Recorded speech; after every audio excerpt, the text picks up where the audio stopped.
భారతదేశపు మహా గ్రంథాలు, కావ్యాల సంపూర్ణ సంకలనం. సబ్స్క్రైబ్ చేయండి తిలక్. మరెవరికి? శిశుపాలునికి. శిశుపాలునికా? శిశుపాలునికా? శిశుపాలునికా? శిశుపాలునికా? అవును, శిశుపాలునికి. దంఘోషుని కుమారుడు శిశుపాలుని గురించి మాట్లాడుతున్నావా? అవును పితృదేవా, వాని గురించే మాట్లాడుతున్నాను. కానీ ఇప్పుడు అతడు దంఘోషుని పుత్రుడు కాదు. మగధ సామ్రాట్ జరాసంధుడు వానిని దత్తత తీసుకున్నాడు.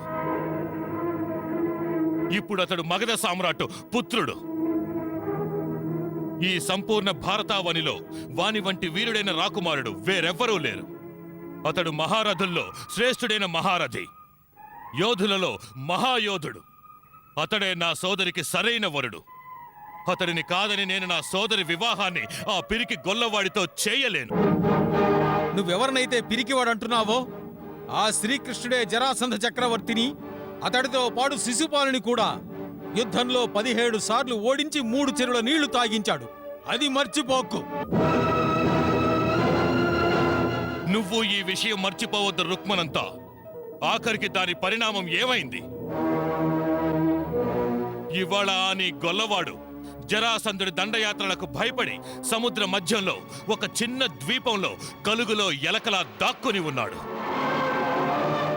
ఇంకో విషయం మర్చిపోకు, కృష్ణుడు యాదవ కులం వాడు. ఆ యాదవుడు మన సూర్య వంశస్థులతో ఎన్నటికీ సరిసమం కానేరడు. శిశుపాలుడు కూడా శ్రీకృష్ణునికి స్వయాన మేనత్త కొడుకు. అతని వంశానికి మాత్రం ఏమంత గొప్పతనం ఉంది? ఇదే ప్రస్తావన నువ్వు ఒకసారి జరాసంధుడి సభలో తీసుకొచ్చావు రుక్మనంతా. అప్పుడే నీకు దీనికి సమాధానం ఇవ్వడం జరిగింది. అతడు కృష్ణుణ్ణి బావగా కాదు, శత్రువుగా చూస్తాడు, పరమ శత్రువుగా. జరాసంధుడు, శిశుపాలుడు మన మిత్రులు. అందువల్ల మిత్రుడి శత్రువు మనకీ శత్రువే. మైత్రి నియమం కూడా అదే. అందుకే కృష్ణుడు నాకు శత్రువే. ఆ శత్రువు కూడా నాకు సరిసముడు కాదు. నేను దూర్వాస మహర్షి ప్రియ శిష్యుడను. పరశురాముని ద్వారా నాకు బ్రహ్మాస్త్రము ప్రాప్తించింది. నా రథం అగ్నిజ్వాలల నుంచి ఉద్భవించింది. నా ధనుర్బాణాలలో ఓ దివ్య శక్తి ఉంది. నీ కృష్ణుని వద్ద కేవలము ఒక్క చక్రము తప్ప ఇంక ఏమున్నది? అంతటి నీచుడు, హీనుడైన శత్రువు నా సోదరుని వివాహము చేసుకు వెళితే అంతకంటే లజ్జాకరమైన విషయం ఇంకేముంది? అందువల్ల పురోహితుడు వివాహ వర్తమానమంటూ తీసుకువెళితే అది శిశుపాలుడి దగ్గరికే వెళ్ళవలెను. ఇదే నా నిర్ణయము. ఇప్పటికీ నా నిర్ణయం గురించి ఎవరికైనా అభ్యంతరం ఉంటే నా ధనుర్బాణములే సమాధానము చెప్తాయి. ఆగండి. మీ సోదరికి వివాహం చేయాలనుకుంటున్నారా, లేక ఒకరితో ఒకరు యుద్ధం చేయాలనుకుంటున్నారా?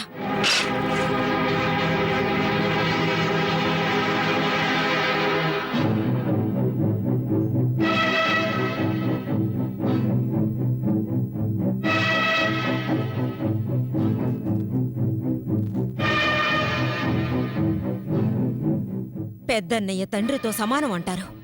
తండ్రి ఇలాంటి నిర్ణయం ఏదైనా తీసుకోవడానికి ముందు కుమార్తె మనస్సు తెలుసుకోవాలనుకుంటాడు. అదే విధంగా సోదరి మనస్సు తెలుసుకోవడం సోదరుడిగా నీ కర్తవ్యం కాదా? తన జీవితం మీద తనకు కూడా అధికారం ఉంటుందిగా. తన మనసు తెలుసుకోకుండా ఇంత పెద్ద నిర్ణయాన్ని ఎలా తీసుకోగలిగావు? ఎందుకు తీసుకోలేను? నేను ఆమెకి శత్రువును కాను, సోదరుడను. తనకు మంచి జరుగుతుంది గనుకనే నేను ఈ నిర్ణయం తీసుకున్నాను. రుక్మిణి మనసు తెలుసుకోవడానికి ప్రయత్నించు నాయనా. ఆడపిల్లల మనసులు మూర్ఖంగా ఉంటాయమ్మా, మూర్ఖంగా ఉంటాయి. వాళ్ళు తొందరగా ఊహల్లో తేలిపోతూ ఉంటారు. ముందు వెనక ఏమీ ఆలోచించరు. ఎవరినో పొగిడితే వింటారు, వారికే తమ హృదయంలో స్థానం ఇచ్చేస్తారు. అదే పని రుక్మిణి కూడా చేసింది. తను ఎవరి ద్వారానో కృష్ణుని చమత్కారాల గురించి విని అదంతా నిజమనుకుంటోంది. అట్టి మూర్ఖ బాలికలకి జీవిత సత్యాల గురించి తెలియజేయడం తల్లి యొక్క ప్రధాన కర్తవ్యం. ఈ బాధ్యతని నేను మీకు వదిలేస్తున్నాను. నీవే తనకి నచ్చజెప్పాలి. మనం ఏం చేసినా తన మంచి కోరే చేస్తామని. నాకు పూర్తి నమ్మకం ఉంది. తనకు అణుకు ఉంది, గుణవంతురాలు. వంశ మర్యాదకు విరుద్ధంగా తను ఒక్క మాట మాట్లాడదు. అంటే దానర్థం తానేమీ మాట్లాడలేదనేగా. అందుకని తన ఇష్టానికి విరుద్ధంగా ఎవరితోనైనా వివాహం జరిపించొచ్చా? ఇది ఎక్కడి కులరీతి నాయనా? ఇది కులరీతి కాదమ్మా, రాజనీతి రీతి. రాజనీతి. ఆ రాజనీతి ఏం చెబుతోందంటే రాజకుమారులు రాజకుమార్తెల వివాహాలు కేవలం సాంప్రదాయ బలాలతో కాకుండా రాజనైతిక బలాలతో నిర్ణయించబడతాయి. రాజనైతిక బలాలతో. ఒక శక్తివంతుడు మరొక శక్తివంతుడితో సంబంధము కలుపుకునే తన శక్తిని పెంచుకోగలుగుతాడు. పిరికి గొల్లవాడితో సంబంధము కలుపుకొని కాదు. ఇది తనకి నచ్చజెప్పు, బాగా అర్థమయ్యేటట్టు చెప్పు. నేను ఈనాడే పురోహితుని పంపించి శిశుపాలుణ్ణి అతి శీఘ్రముగా వివాహమునకు రమ్మని వర్తమానం పంపుతాను. ఆహా!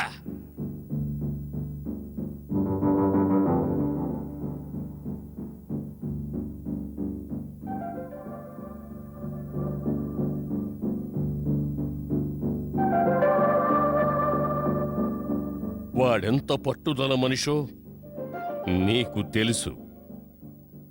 ఒక నిర్ణయం తీసుకున్నాడు అంటే దాన్ని మార్చుకోవడం కష్టం.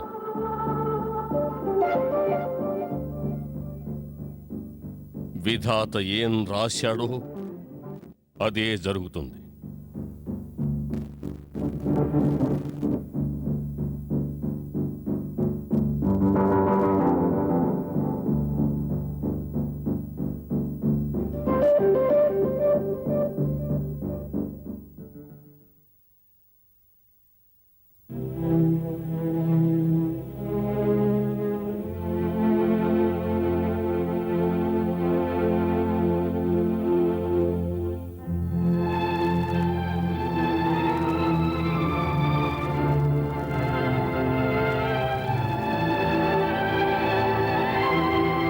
రాకుమారి ఎక్కడ ఉన్నారు?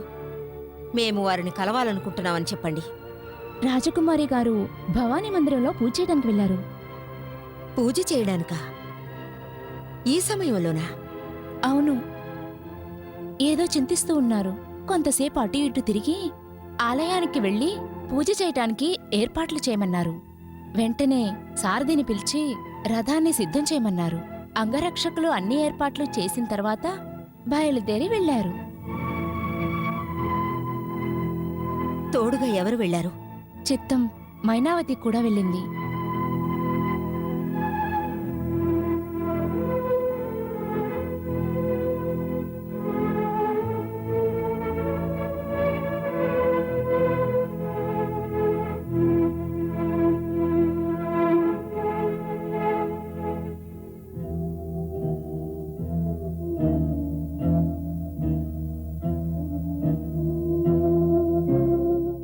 దుర్గామాత తనకి శాంతినివ్వు, ధైర్యాన్నివ్వు. జరిగేదానిని సహించే శక్తినివ్వమ్మా. శక్తినివ్వు, శక్తినివ్వు.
నేనిక్కడ కూర్చుని ఎందుకు ఎదురు చూస్తున్నానని అడగాలనుకుంటున్నావు కదూ?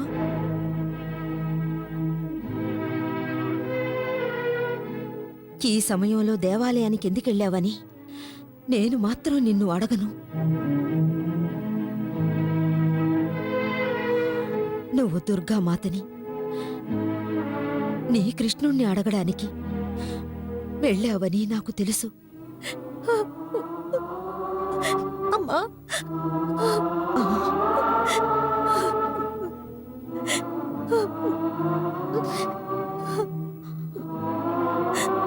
అమ్మా రుక్మిణి, అమ్మా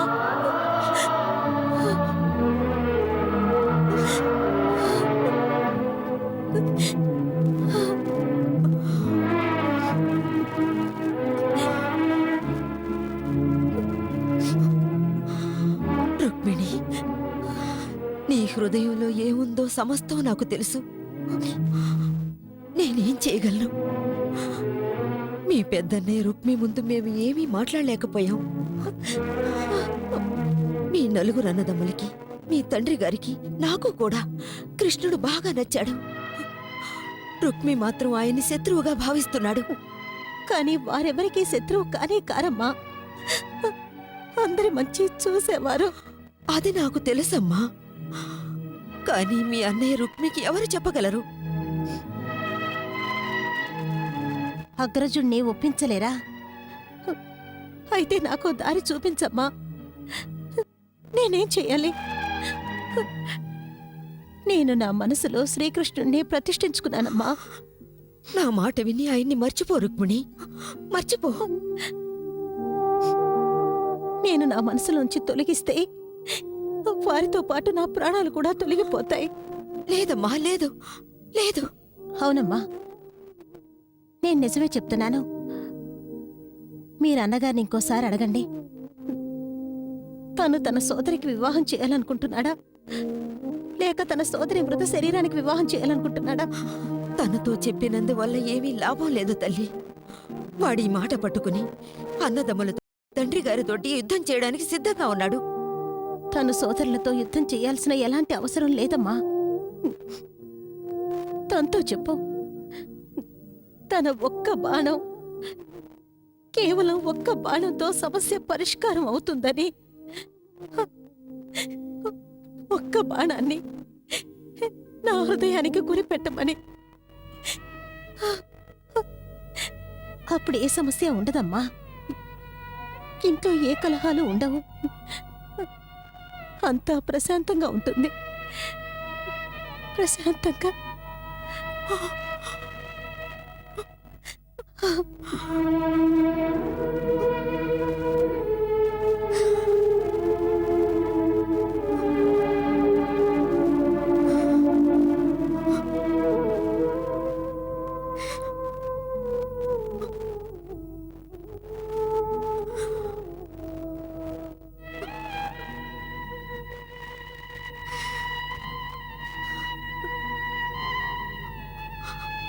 దుర్గామాత,